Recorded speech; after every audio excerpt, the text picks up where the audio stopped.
Hi everyone, this is Melissa, artist in residence at Imagine, and today I'm going to be teaching you how to do a fun background using Memento Markers and a number of Imagine products. So first I'm starting with a piece of Canson watercolor paper, and it's just cut to an A2 size, which is 4 1/4 by 5 1/2. And I'm putting this on a stamping platform and stamping up an ink pad with my VersaClair Morning Mist ink. And this ink is a nice pigment ink, and it does not dry fast. Well, it actually sort of does dry fast, but it doesn't smear. So after stamping a few times with the ink, I'm going to go ahead and tap off some clear embossing powder from Imagine and then heat emboss the background that you see here. Now, VersaFine Clair is an amazing ink. It stamps really clean, and this is actually on watercolor paper, and it still stamps beautifully. I am going to be taking some acetate here and scribbling on some Memento Markers. This happens to be Bahama Blue, and spraying water on top of that acetate and then smushing my watercolor paper and the acetate together so I get this kind of beautiful watercolored effect. I do like to add a little bit more water because I don't want the Bahama Blue to be too bright and bold. I'm actually going for more of a softer look on this card. Now I do have my video sped up a little bit just because I want to be able to narrate this, and the concept here is pretty simple. Now I'm going in with Rosebud, which is a pink color of Memento Marker, and you can see as I wet that and smush it in, it kind of turns a little bit purple, which I think the variation in color is quite beautiful. You can still see the pink, you can still see the blue, and then you get that nice that nice purple color that kind of comes out of it. Now the next thing I'm going to show you how to do is actually to watercolor with your Memento Markers. So I'm taking this cute little girl and dog stamp from Whimsy stamps, and I decide that before I stamp her, I want to see if she'll fit on this banner. And so I'm going to cut out this banner, and this is also in the Canson watercolor paper. And then I'm going to stamp her to the center of that banner die cut. And again, I'm going to be using the Morning Mist VersaFine Clair. You can watercolor without the lines running on your VersaFine Clair ink.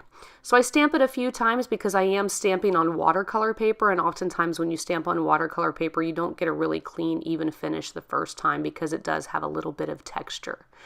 And now I'm going to emboss it, and if you're a beginning watercolorer, I would suggest doing this, heat embossing with a little bit of embossing powder. Again, I'm using the clear from Imagine, and I like to do this because it actually keeps the color inside of the lines without running outside. So until you really get used to your watercolor paper and using watercolors, it's really a good idea to have these nice thick embossed lines because then you will not have color going outside of those lines.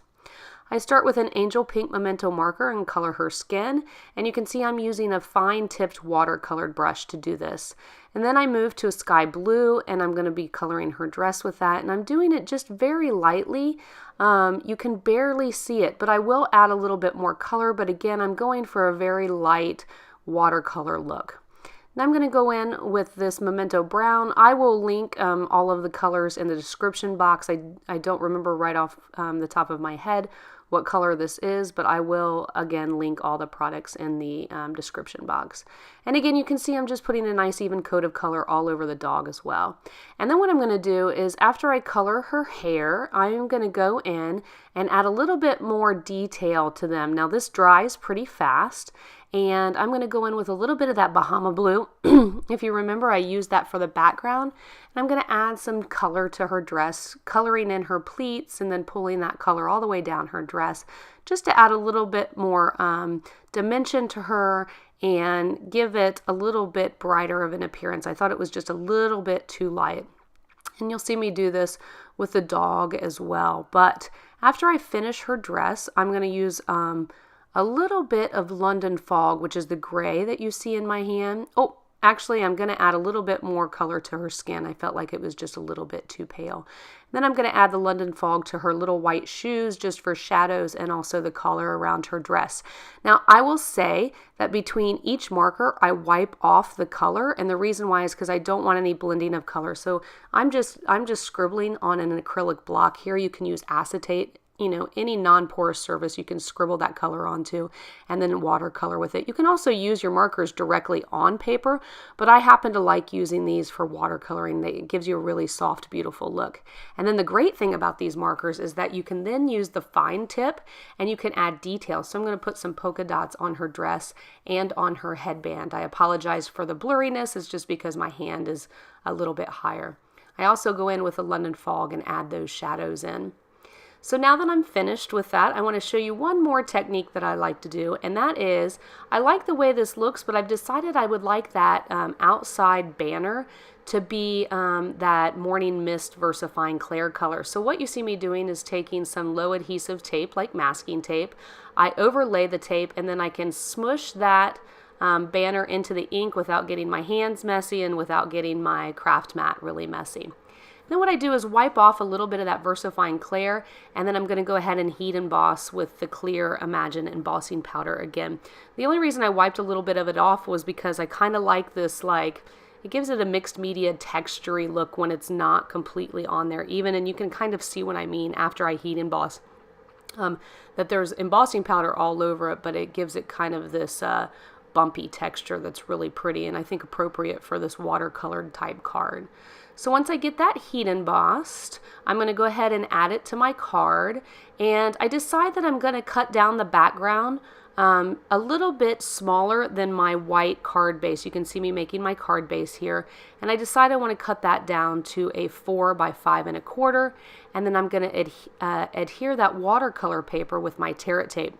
Here's a tip for Tear-It tape that I didn't know until doing this card. Once I adhere it, I cut off the little edges, and when you cut off the edges, it makes it a lot easier to peel off that backing on that tape, and I love Tear-It tape, as you've probably heard me say before, because it's fantastic for watercolor paper and paper that's a little bit warped because it really evens out the paper. So now I'm going to go ahead and add a little bit to the banners, and again cut off the extra with a pair of scissors so that I can tear off the backing very easily.